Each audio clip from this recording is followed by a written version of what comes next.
Welcome to the Banker Lamp. Please enjoy the video. In this video, I will explain how to replace ball joints on a Ford F150.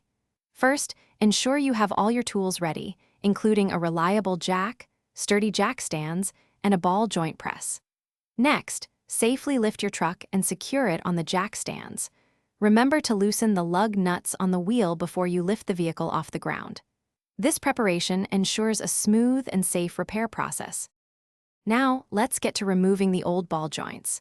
Begin by disconnecting the steering linkage and carefully unbolting the brake caliper, securing it out of the way without stressing the brake line. Next, remove the cotter pin and then the castle nut from the ball joint stud. Finally, use your ball joint separator or press tool to safely push the old ball joint out of its housing. This step requires precision to avoid damaging other components. With the old ball joint removed, it's time for installation. First, thoroughly clean the knuckle and control arm mounting surfaces to ensure a proper fit. Then, using your ball joint press with the appropriate adapters, carefully press the new ball joint into its housing. Make sure it's seated correctly. Once in place, reattach the castle nut and secure it with a brand new cotter pin, bending the ends to prevent it from coming loose.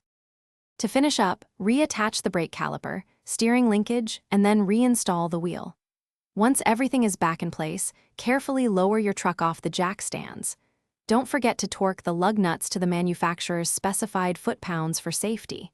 And hey, if you're looking to upgrade your home tech, check the description for a link to the Echo Dot smart speaker and other great deals. Thanks for watching and drive safely. Thanks for watching. If this was helpful, leave a like and consider subscribing. See you next time.